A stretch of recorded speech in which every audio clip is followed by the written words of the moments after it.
जगत में प्रत्येक व्यक्ति को किसी ना किसी प्रकार की निर्बलता अवश्य होती है। जैसे कोई बहुत तेजी से दौड़ नहीं पाता तो कोई अधिक भार नहीं उठा पाता, कोई असाध्य रोग से पीड़ित रहता है तो कोई पढ़े हुए पाठों को स्मरण में नहीं रख पाता। ऐसे अनेकों उदाहरण और भी हैं। क्या आप किसी ऐसे व्यक्ति को जानते हैं जिसे सब कुछ प्राप्त हो और हम जीवन की उस एक निर्बलता को जीवन का केंद्र मानकर जीते हैं? इस कारणवश हृदय में दुख और असंतोष रहता है सदा। निर्बलता मनुष्य को जन्म से अथवा संजोग से प्राप्त होती है, किंतु उस निर्बलता को मनुष्य का मन अपनी मर्यादा बना लेता है। किंतु कुछ व्यक्ति ऐसे भी होते हैं जो अपने पुरुषार्थ और श्रम से उस निर्बलता को पराजित कर देते हैं। क्या भेद है उनमें और अन्य लोगों में? क्या आपने कभी विचार किया है? सरल सा उत्तर है इसका। जो व्यक्ति निर्बलता से पराजित नहीं होता, जो पुरुषार्थ करने का साहस रखता है हृदय में, वो निर्बलता को पार कर जाता है। अर्थात निर्बलता अवश्य ईश्वर देता है, किंतु मर्यादा मनुष्य का मन ही निर्मित करता है। स्वयं विचार कीजिए।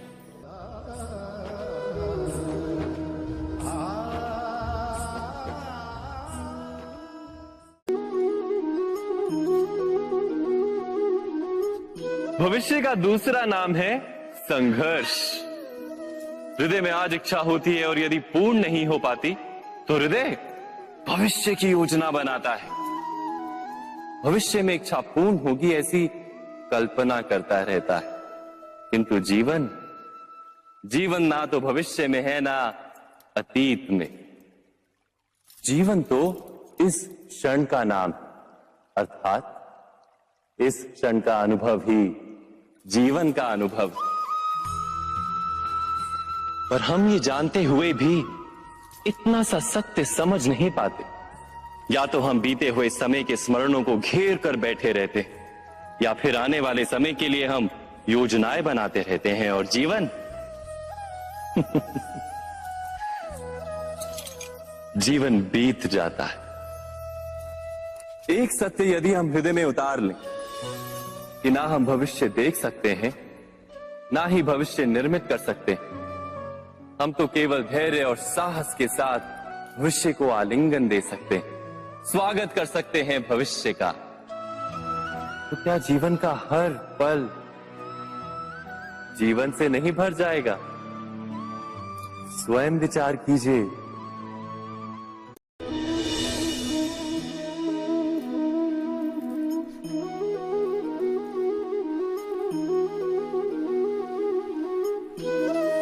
ज्ञान प्राप्ति सदा ही समर्पण से होती है, ये हम सब जानते हैं। किंतु समर्पण का वास्तविक महत्व क्या है? क्या हमने कभी विचार किया? मनुष्य का मन सदा ही ज्ञान प्राप्ति में विभिन्न बाधाओं को उत्पन्न करता है। कभी किसी अन्य विद्यार्थी से ईर्ष्या हो जाती है, कभी पढ़ाए हुए पाठों पर संदेह जन्मता है और कभी गुरु द्वारा दिया गया दंड मन को अहंकार से भर देता है। नहीं, क्या ऐसा नहीं होता?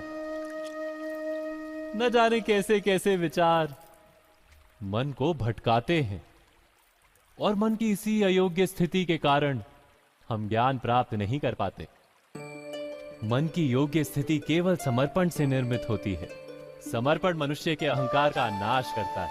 ईर्ष्या, महत्वाकांक्षा आदि भावनाओं को दूर कर हृदय को शांत करता है और मन को एकाग्र करता है। वास्तव में ईश्वर की सृष्टि में ना ज्ञान की मर्यादा है ना ज्ञानियों की। गुरु दत्तात्रेय ने तो गाय और श्वान से भी ज्ञान प्राप्त कर लिया था। अर्थात विषय ब्रह्म ज्ञान का हो या जीवन के ज्ञान का या गुरुकुल में प्राप्त होने वाले ज्ञान का, उसकी प्राप्ति के लिए गुरु से अधिक महत्व है उस गुरु के प्रति हमारा समर्पण। क्या यह सत्य नहीं?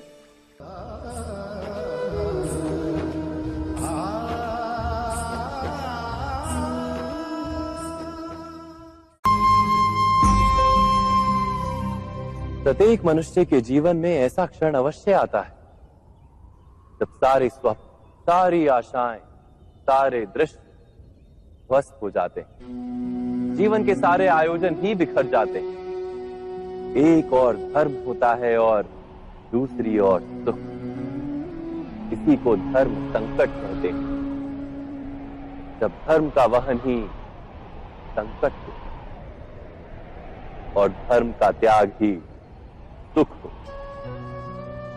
विचार कीजिए, कभी किसी स्वजन के विरुद्ध सत्य बोलने का अवसर प्राप्त हो जाता है, कभी ठीक दरिद्रता के समय सरलता से चोरी करने का मार्ग प्राप्त हो जाता है, कभी किसी शक्तिशाली राजनेता या राजा के कर्मचारी का अधर्म प्रकट हो जाता है। सबके जीवन में ऐसी घटना बनती ही रहती है। अधिकतर लोग ऐसे किसी क्षण को धर्म संकट के रूप में जान ही नहीं पाते। हमें किसी प्रकार के संघर्ष का अनुभव ही नहीं होता। सहजता से सुख की ओर खींचे चले जाते हैं, जैसे मक्खी गुड़ की ओर खींची चली जाती। वास्तव में धर्म संकट का क्षण ईश्वर के निकट जाने का क्षण होता है। यदि हम संघर्षों से भयभीत ना हो, सुख की ओर आकर्षित ना हो, अपने धर्म पर दृढ़ रहे, तो ईश्वर का साक्षात्कार दूर नहीं।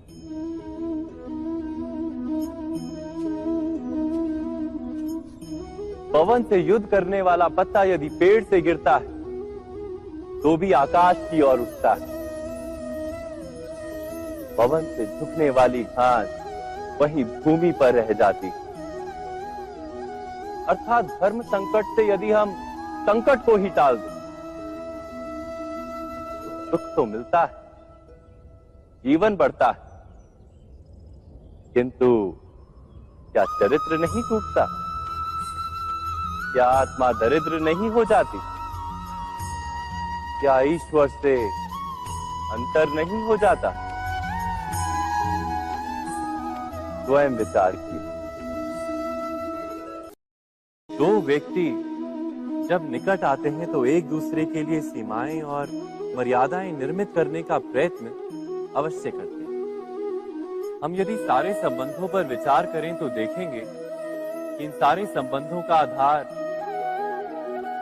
यही सीमाएं हैं जो हम दूसरों के लिए निर्मित करते हैं। और यदि अनजाने में भी कोई अन्य व्यक्ति इन सीमाओं को तोड़ता है तो उसी क्षण हमारा हृदय क्रोध से भर जाता है। इन सीमाओं का वास्तविक रूप क्या है? क्या हमने कभी विचार किया? सीमाओं के द्वारा हम दूसरे व्यक्ति को निर्णय करने की अनुमति नहीं देते, अपना निर्णय उस व्यक्ति पर थोपते, अर्थात किसी की स्वतंत्रता का अस्वीकार करते हैं। और जब स्वतंत्रता का अस्वीकार किया जाता है तो उसका हृदय दुख से भर जाता है। और जब वो सीमाओं को तोड़ता है तो हमारा हृदय क्रोध से भर जाता है। क्या ऐसा नहीं होता?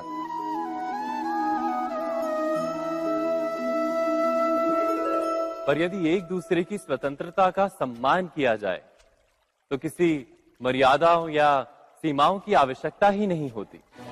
अर्थात जिस प्रकार स्वीकार किसी संबंध का देह है, क्या वैसे ही स्वतंत्रता किसी संबंध की आत्मा नहीं? स्वयं विचार कीजिए।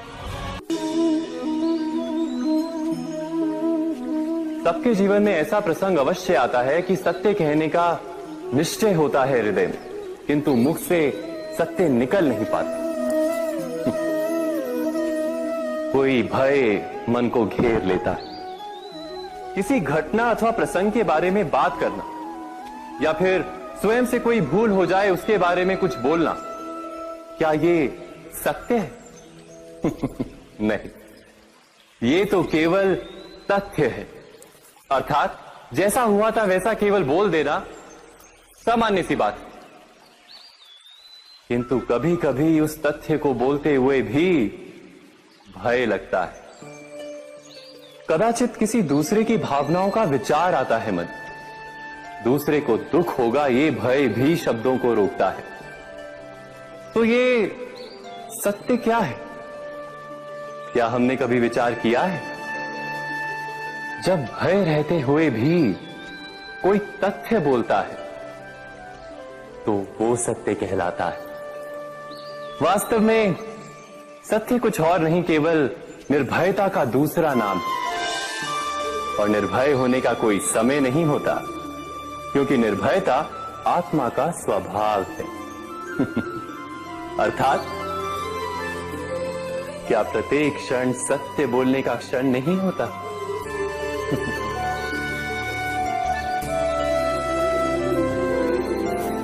स्वयं विचार कीजिए।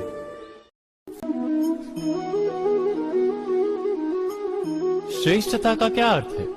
श्रेष्ठता का अर्थ है दूसरों से अधिक ज्ञान प्राप्त करना। अर्थात मूल्य इस बात का नहीं कि स्वयं कितना ज्ञान प्राप्त किया, मूल्य इस बात का है कि प्राप्त किया हुआ ज्ञान अन्य लोगों से कितना अधिक है। अर्थात श्रेष्ठता की इच्छा ज्ञान प्राप्ति को भी एक स्पर्धा बना देती है। और स्पर्धा में विजय अंतिम कब होती है?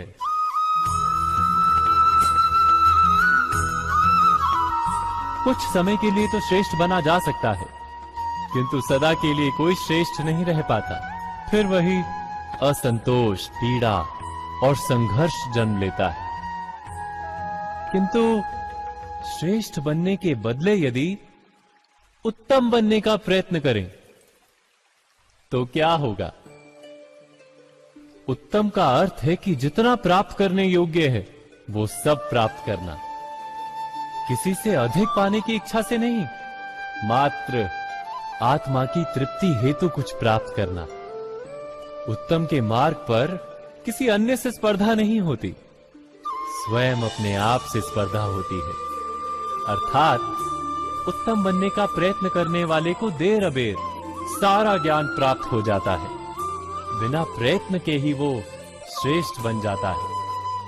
किंतु जो श्रेष्ठ बनने का प्रयत्न करता है वो श्रेष्ठ बने या ना बने, उत्तम कभी नहीं बन पाता।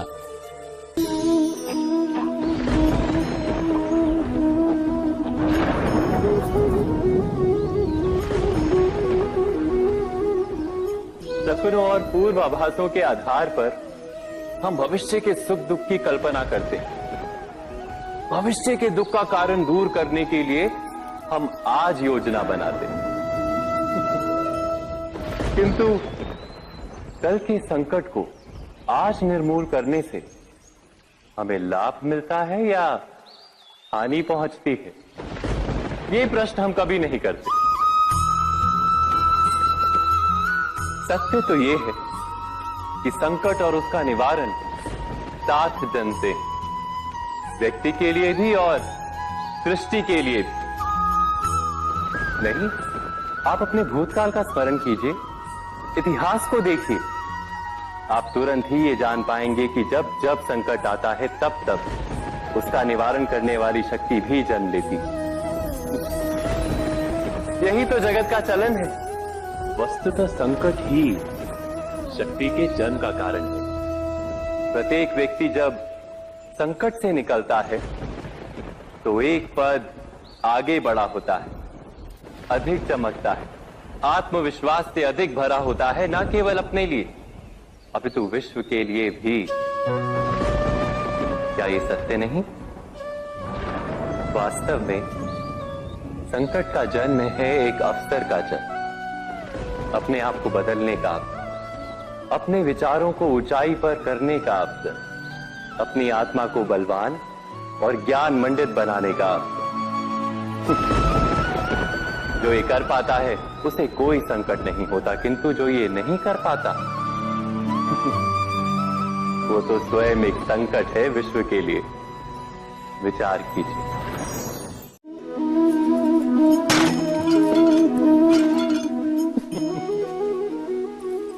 कभी कभी कोई घटना मनुष्य के जीवन की सारी योजनाओं को तोड़ देती और मनुष्य उस आघात को अपने जीवन का केंद्र मान लेता। पर क्या भविष्य मनुष्य की योजनाओं के आधार पर निर्मित होते हैं? नहीं। जिस प्रकार किसी ऊंचे पर्वत पर सर्वप्रथम चढ़ने वाला उस पर्वत की तलाई में बैठकर जो योजना बनाता है, क्या वही योजना उसे उस पर्वत की चोटी तक पहुंचाती है? नहीं। वास्तव में वो जैसे जैसे ऊपर चढ़ता है वैसे वैसे उसे नई नई चुनौतियां, नई नई विडंबनाएं, नए नए अवरोध मिलते हैं। प्रत्येक पद पर वो अपने अगले पद का निर्णय करता है। प्रत्येक पद पर उसे अपनी योजनाओं को बदलना पड़ता है। कहीं पुरानी योजना उसे खाई में ना ढकेल दे। वो पर्वत को अपने योग्य नहीं बना पाता, केवल स्वयं को पर्वत के योग्य बना सकता है। क्या जीवन के साथ भी ऐसा ही नहीं? जब मनुष्य जीवन में किसी एक चुनौती को, एक अवरोध को अपने जीवन का केंद्र मान लेता है, अपने जीवन की गति को ही रोक देता है, तो वो अपने जीवन में सफल नहीं बन पाता और ना ही सुख और शांति प्राप्त कर पाता। अर्थात जीवन को अपने योग्य बनाने के बदले स्वयं अपने को जीवन के योग्य बनाना ही सफलता और सुख का एकमात्र मार्ग नहीं? स्वयं विचार कीजिए।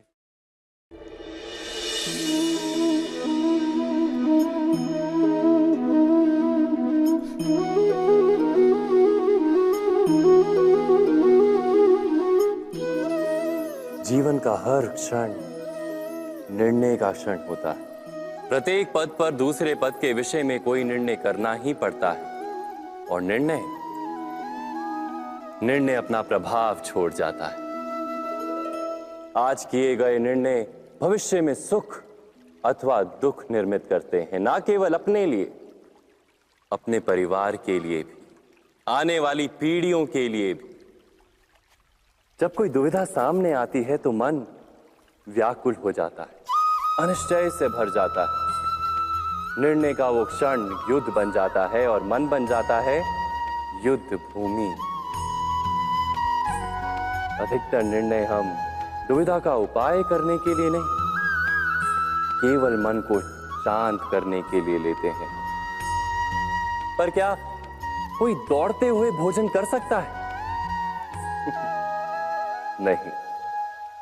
तो क्या युद्ध से जूझता हुआ मन कोई योग्य निर्णय ले पाएगा?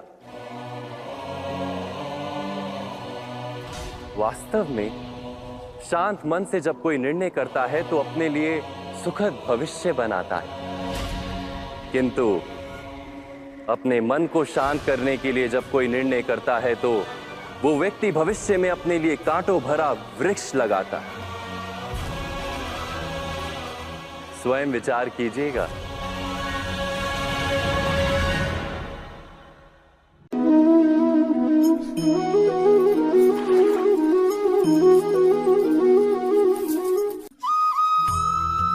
जीवन में आने वाले संघर्षों के लिए जब मनुष्य स्वयं को योग्य नहीं मानता, जब उसे अपने ही बल पर विश्वास नहीं रहता, तब वो सद्गुणों को त्याग कर दुर्गुणों को अपनाता है। वस्तुतः मनुष्य के जीवन में दुर्जनता जन्म ही तब लेती है जब उसके अंतर में आत्मविश्वास नहीं होता। आत्मविश्वास ही अच्छाई को धारण करता है।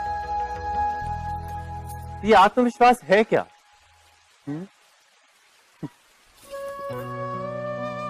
जब मनुष्य ये मानता है कि जीवन का संघर्ष उसे दुर्बल बनाता है, तो उसे अपने ऊपर विश्वास नहीं रहता।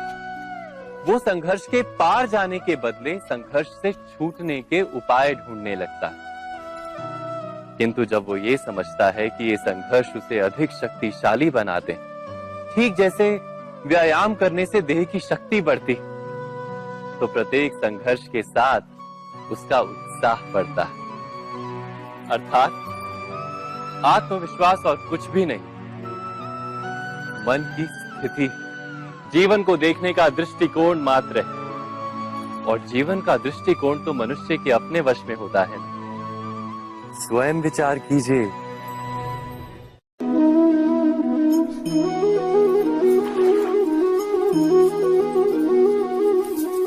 पिता सदा ही अपने संतान के सुख की कामना करते हैं, उनके भविष्य की चिंता करते रहते हैं। इसी कारणवश सदा ही अपने संतानों के भविष्य का मार्ग स्वयं निश्चित करने का प्रयत्न करते रहते हैं। जिस मार्ग पर पिता स्वयं चला है, जिस मार्ग के कंकर पत्थर को स्वयं देखा है, मार्ग की छाया, मार्ग की धूप को स्वयं जाना है, उसी मार्ग पर उसका पुत्र भी चले, यही इच्छा रहती है हर पिता की। निस्संदेह उत्तम भावना है ये, किंतु 3 प्रश्नों के ऊपर विचार करना हम भूल ही जाते हैं। कौन से प्रश्न? प्रथम प्रश्न, क्या समय के साथ प्रत्येक मार्ग बदल नहीं जाते?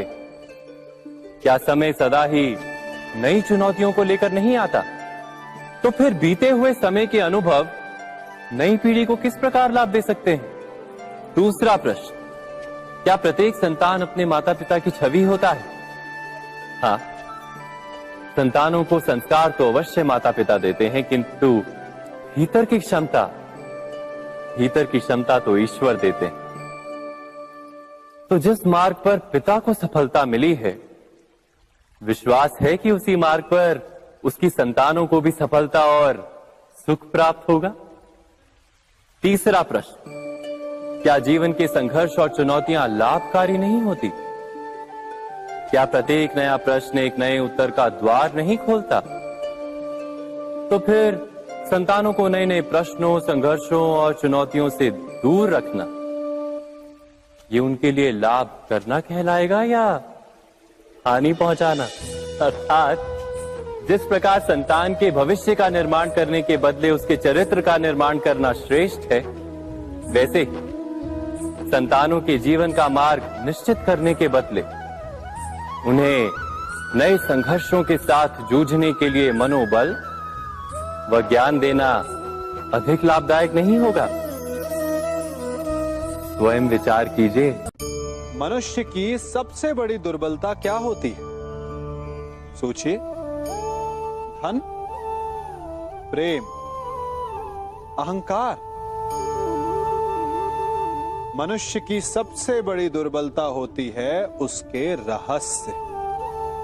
चाहे आप कितने भी शक्तिशाली क्यों ना हो, कितने भी प्रबल क्यों ना हो, परंतु उसके रहस्य उसके नाश की चाबी होती है। इसलिए यदि प्रबल रहना है, शक्तिशाली रहना है, समर्थ रहना है, तो अपने रहस्य को किसी को भी ना बताएं, ना मित्र को और ना ही शत्रु को, क्योंकि समय पड़ने पर कब कौन शत्रु हो जाए ऐसा कहना संभव नहीं। विभीषण को रावण के अमृत कुंड का ज्ञात था, इसीलिए प्रभु श्री राम रावण का वध करने में सफल हो सके। इसलिए उचित यही है कि आप अपने रहस्य को स्वयं तक ही सीमित रखें। मनुष्य जीवन की परीक्षा में सफल होने के लिए क्या नहीं करता? वो परिश्रम करता है, दौड़ भाग करता है, और ये सब करने के पश्चात भी जब उसका काम नहीं बनता तो वो नकल करता है ना? तनिक लौटिए अपने बचपन में, स्मरण कीजिए अपने बचपन की स्मृतियों का। क्या स्मरण हुआ? विद्यालय में जब आप परीक्षा देने जाते थे तो क्या होता था? आप ना सही, परंतु कोई ना कोई सफलता पाने के लिए नकल करता ही था और उत्तीर्ण भी हो जाता था, है ना? परंतु जीवन की परीक्षा ऐसी नहीं होती। नकल करने वाला सफल नहीं होता।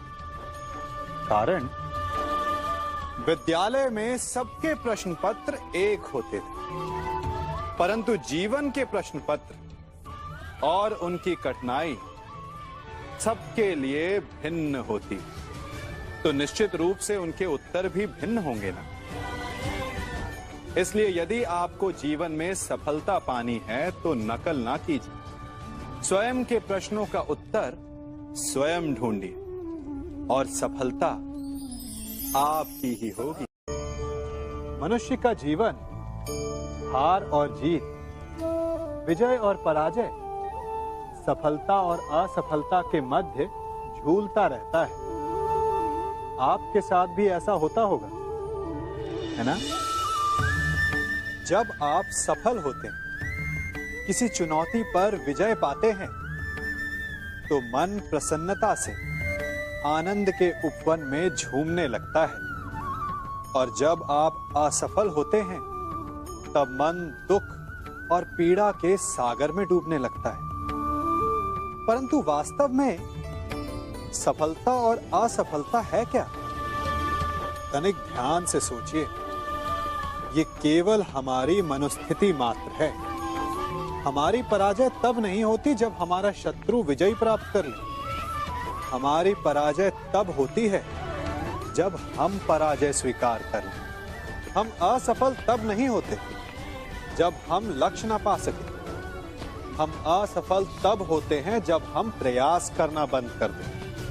इसलिए प्रयास करते रहें और हार ना माने, क्योंकि जिस दिन आप हार स्वीकारना बंद कर देंगे, जीत आपके चरणों में होगी।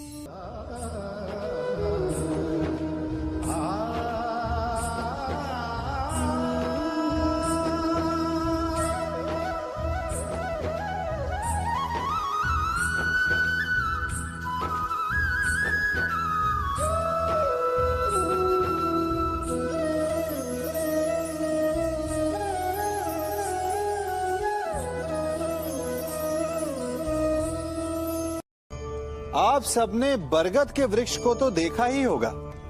क्या आपको ज्ञात है, बरगद के वृक्ष के बीज का आकार राई से भी छोटा होता है, परंतु बरगद का वृक्ष संसार के महाकाय वृक्षों में जाना जाता है। जब उसका जन्म होता है, तब उसमें वो जटाएं, वो शाखाएं नहीं होती, परंतु जैसे जैसे उसका विस्तार होता है, जैसे जैसे वो अधिक शाखाओं का भार उठाता है, अधिक पत्तियों का सृजन करता है, वैसे वैसे उसकी शाखाएं जटाएं बनकर जड़ तक पहुंचती है और इस वृक्ष को सहारा देती है। ये जीवन का बहुत महत्वपूर्ण पथ है। बिना लोभ लालच शुभ कार्य करें, अन्य लोगों की सहायता करें। धीरे धीरे आपने जिनकी सहायता की, वो आपके सहायक बनते जाएंगे, आपकी जड़ों को और बलशाली बनाएंगे, आयु, मान और आकार बढ़ाएंगे।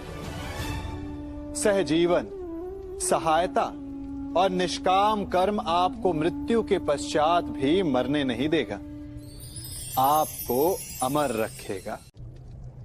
हमारा शरीर प्रकृति का एक महान आविष्कार है। इससे जटिल संरचना संसार में और कोई नहीं।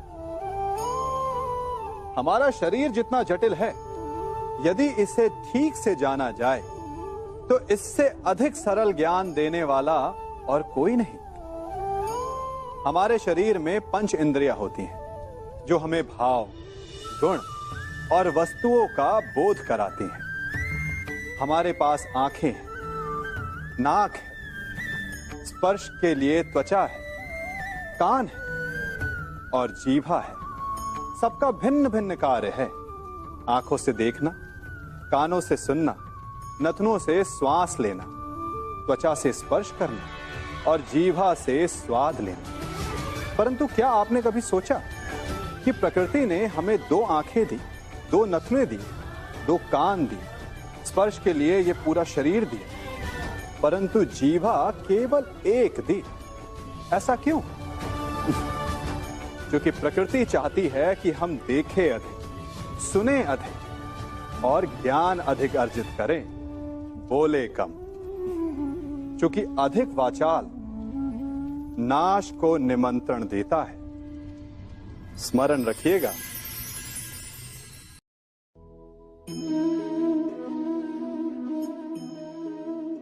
ये सदा यही कहते आए कि यदि आगे बढ़ना है तो अपनों का साथ दो। सत्य कहते हैं, अपनों का साथ देना ही चाहिए। परंतु साथ देने से पूर्व ये अवश्य पहचान लेना चाहिए कि अपने हैं कौन। क्या अपने वही होते हैं जिनके साथ हमारा रक्त संबंध होता है, या अपने मित्र?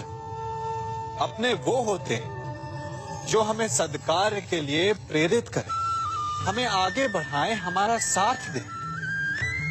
और वो जिनका साथ देने से समाज का नाश, धर्म की हानि हो, वो सगे हो करके भी सगे नहीं होते। इसलिए जब अपनों की परिभाषा का चुनाव करें तो उन्हें अपना माने जो आपका साथ दे, उन्हें नहीं जो हमें अज्ञान के मार्ग पर ले जाएं।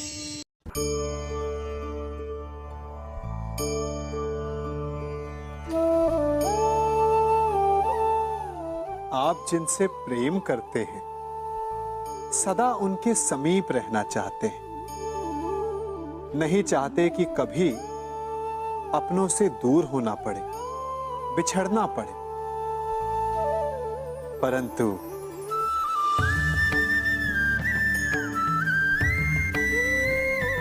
एक समय के पश्चात अपनों से दूर हो जाना उन्नति के लिए आवश्यक है। आप माता पिता हैं ना? यदि आप अपनी संतान के जीवन के हर पग पर उनका मार्गदर्शन करते रहेंगे तो आपकी संतान स्वयं मार्ग चुनना कैसे सीखेगी? मार्ग के कांटों से स्वयं को बचाना कैसे सीखेगी? इसीलिए एक समय के पश्चात अपनों से बनाई गई दूरी सदा लाभदायक रहती है। आज मैं आप सबको एक कथा सुनाता हूं। एक दिन प्रातः एक व्यापारी अपने घर से निकला। घर से निकलते ही एक बिल्ली ने उस व्यापारी का मार्ग काट दिया। व्यापारी घबरा गया, वो फिर से घर लौट गया और शुभ घड़ी की प्रतीक्षा करने लगा। और जब वो पुनः अपने घर से निकला तब वो वाहन जा चुका था जिससे राजा तक पहुंचकर उसे भेंट देनी थी। राजा को भेंट नहीं मिली। राजा क्रोधित हो गए। राजा ने उस व्यापारी का व्यापार बंद करवा दिया। इस कारण व्यापारी क्रोधित होकर घर पर अपनी पत्नी से लड़ बैठा। पत्नी अपने बच्चों समेत मैके वापस चली गई और उस व्यापारी के जीवन में यदि कुछ रह गया था तो केवल अंधकार। और इन सब का कारण वो उस बिल्ली को मानता रहा जिसने उसका मार्ग काटा था। ऐसा ही एक दूसरा व्यापारी राजा को भेंट देने निकला और उस व्यापारी का मार्ग भी एक बिल्ली ने काट दिया। वो व्यापारी तनिक घबराया, परंतु उसने आगे बढ़ना अधिक उचित समझा। राजा तक वो समय पर पहुंचा। उसने राजा को भेंट दी। राजा प्रसन्न हुए और राजा ने व्यापारी को अपना व्यापार बढ़ाने की अनुमति दी, स्वर्ण आभूषण दी। जब व्यापारी घर पर पहुंचा तो पत्नी को आभूषण और अपने बच्चों को देने के लिए वस्त्र थे उसके पास। हर ओर प्रसन्नता थी। समझ रहे हैं ना? दोनों के साथ एक ही प्रकार की घटना हुई, परंतु दोनों की प्रतिक्रिया भिन्न थी। ऐसा ही हमारा जीवन भी है। हमारे जीवन में प्रारब्ध का अपना स्थान है, परंतु उससे कई अधिक महत्वपूर्ण हमारी प्रतिक्रिया, हमारे सोच का प्रभाव है। क्योंकि यही हमारे जीवन को आकार देते हैं। इसलिए अपनी सोच को सकारात्मक रखिए। आपका जीवन सदैव आनंदमय।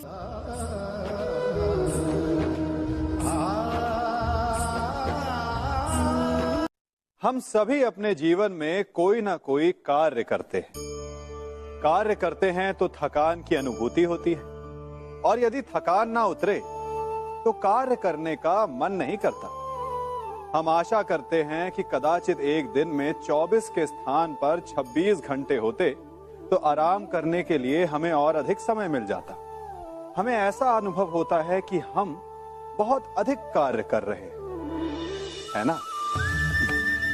परंतु क्या आपने कभी सोचा है कि जो लोग संसार में सफल हैं, उनके पास भी सफल होने के लिए दिन में केवल 24 घंटे थे।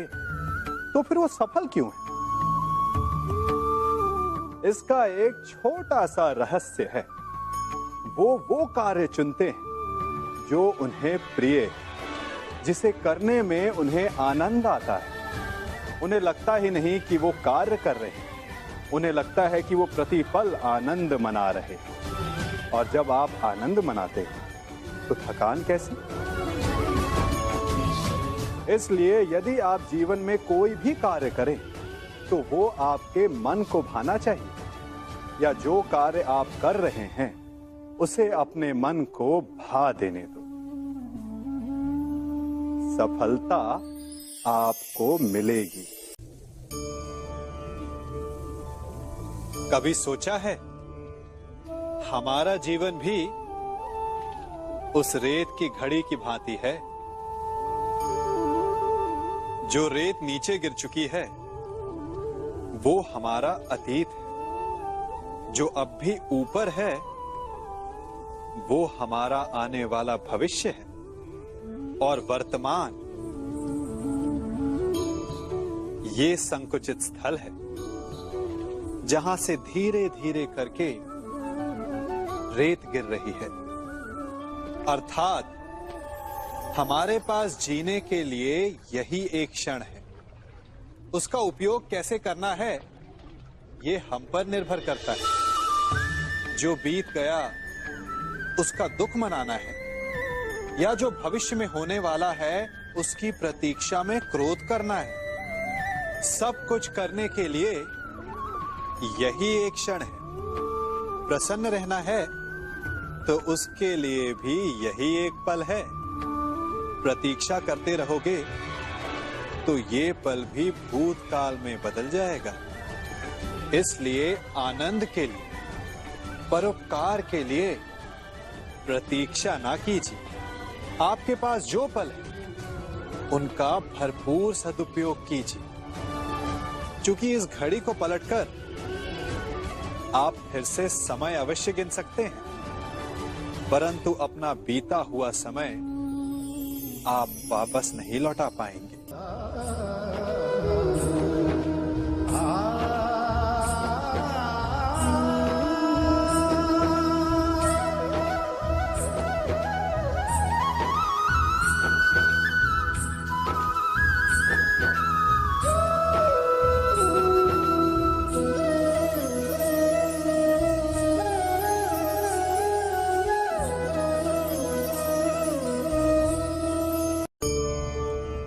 मनुष्य भी बड़ा विचित्र प्राणी है। अपनों से नीचे के स्तर के लोगों को वो हे दृष्टि से देखता है, उनका उपहास उड़ाता है, उनसे बार बार कहता है कि तुम्हारा कुछ नहीं हो सकता, तुम भविष्य में कुछ नहीं कर पाओगे। जब मनुष्य के पास धन, संपत्ति, मान होता है तो वो दूसरों का आदर नहीं करता, परंतु वो एक बात भूल जाता है कि उससे भी अधिक शक्तिशाली कोई अस्तित्व में है, और वो है समय। काल।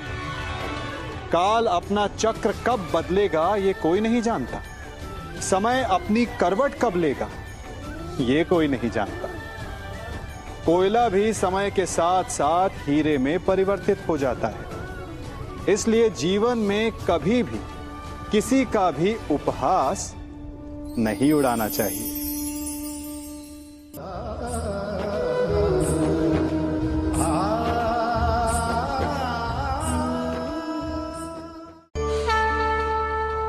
गर्व,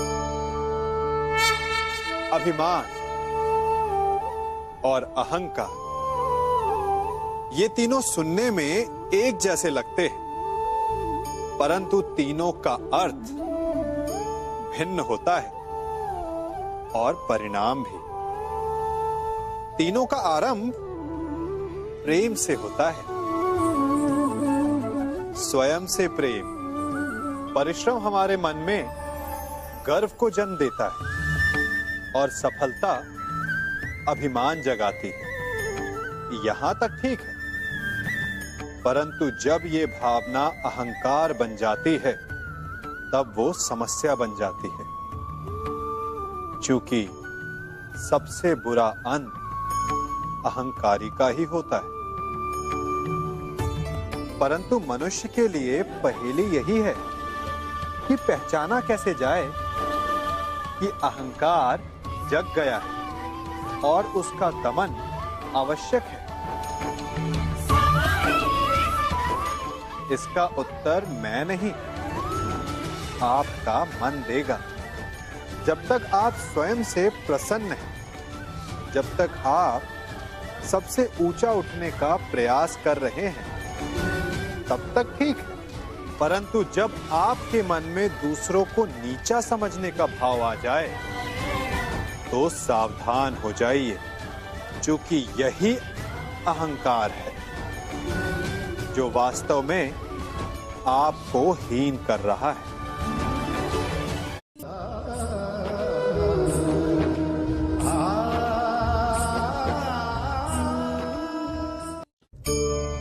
आज मैं आप सबको एक कहानी सुनाता हूं। एक दिन गोकुल में दो व्यापारी आए।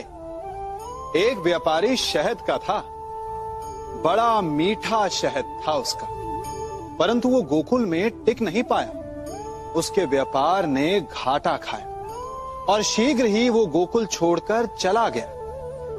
और दूसरा व्यापारी मिर्च का था। पहले दिन वो एक पोटली लाया और दूसरे ही दिन वो पूरी बैलगाड़ी भर कर लाया और धीरे धीरे पूरी मथुरा में उसकी धाक जम गई। मुझे बड़ा आश्चर्य हुआ, तो मैंने बाबा से पूछा कि ऐसा क्यों कि एक मीठे शहद का व्यापारी कंगाल हो गया और एक मिर्च का व्यापारी धीरे धीरे नगर सेठ बन गया।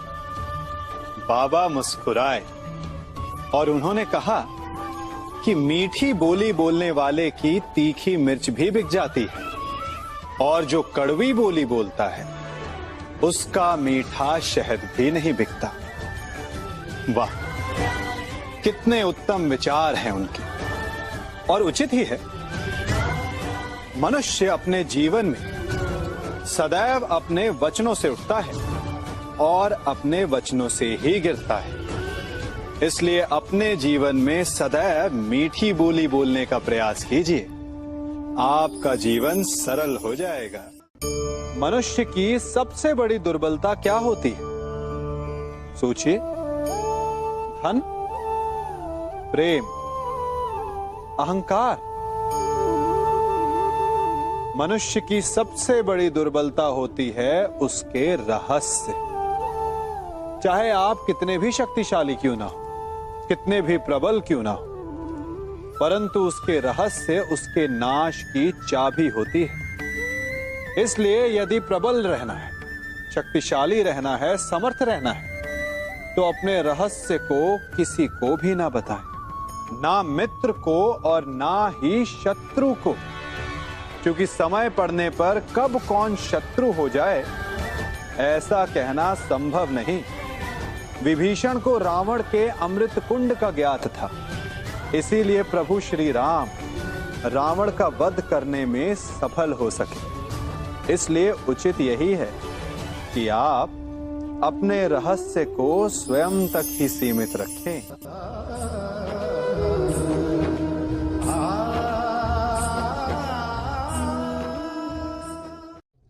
युवा अवस्था भी हमारे जीवन का कितना सुंदर काल होता है ना। बाहु में बल, मन में कुछ बड़ा कर जाने की चाह, आंखों में भविष्य के सुंदर और कोमल सपने। और इसी अवस्था में मनुष्य के भीतर पनपता है प्रेम। किसी को देखकर उस पर मन मोहित हो जाता है और फिर मनुष्य अपना सब कुछ उस पर न्यौछावर कर देना चाहता है। फिर प्रेम की परिणति होती है विवाह में। क्यों? सबको अपने खट्टे मीठे संस्मरण स्मरण हुआ है ना। परंतु यहीं से अधिकतर माता पिता और संतान के मध्य विचारों का विरोध प्रारंभ हो जाता है। संतान को लगता है कि उसका चुना जीवन साथी ही उसके लिए उपयुक्त है, और माता पिता को लगता है कि संतान अनजाने में भूल कर रही है। संतान का तर्क होता है कि उसे विवाह किससे करना है, ये उसका अधिकार है, और माता पिता का तर्क ये होता है कि अब भी जीवन साथी चुनने की समझ संतान में है ही नहीं। तो इस अवरोध को काटा कैसे जाए, उचित निर्णय कैसे लिया जाए? इसका एक ही मार्ग है, अपने उत्तरदायित्व का भान और अपनों से बड़ों के मापदंडों का भान। विवाह करने से पूर्व ये जान लेना आवश्यक है कि विवाह केवल अपने प्रेम को पाने का मार्ग नहीं है, अपितु विवाह से जीवन का एक नया द्वार भी खुलता है, और हर नए जीवन के साथ नए उत्तरदायित्व भी होते हैं। और यदि इन उत्तरदायित्वों को समझकर निर्णय लिया जाए तो विश्वास कीजिए, आपका दाम्पत्य जीवन आनंद से भरा रहेगा, और आपको कभी ये पछतावा नहीं होगा कि आपने कोई अनुचित निर्णय लिया।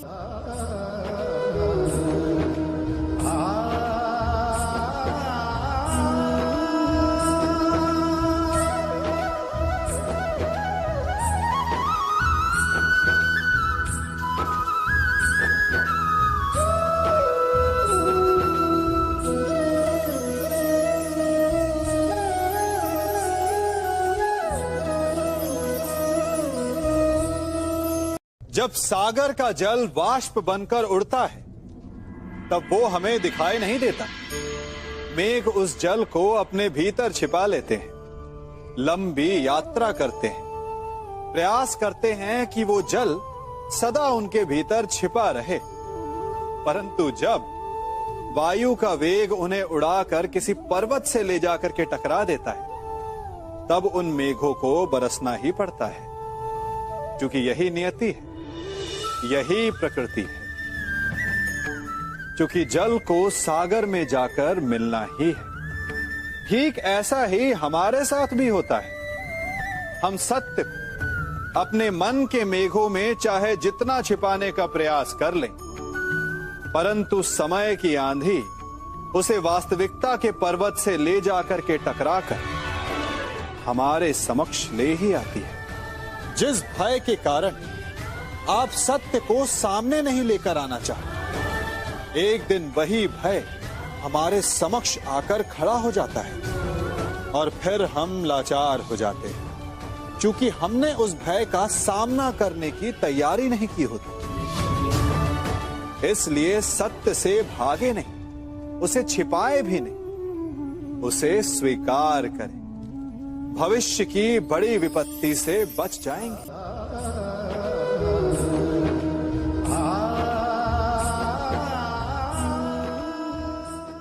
कभी कभी आप सबके जीवन में एक ऐसी विचित्र समस्या अवश्य आती है कि शक्तिशाली के समक्ष मौन हो जाए। उस शक्तिशाली से विवाद करने से बचने के लिए आप मौन रह जाते। मानता हूं, ऐसा करने से आप एक विवाद से बच जाते, एक संघर्ष से बच जाते, परंतु ऐसा बचाव एक बड़े संघर्ष को जन्म दे देता है। कैसे?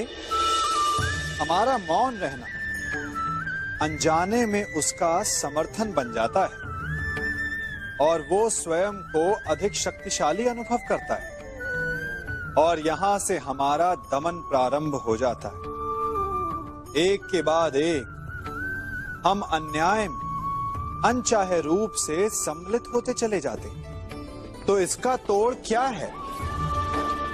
ये समझने के लिए ये जानना आवश्यक है कि ऐसी कौन सी बात है जो आपको विरोध करने से रोकती है।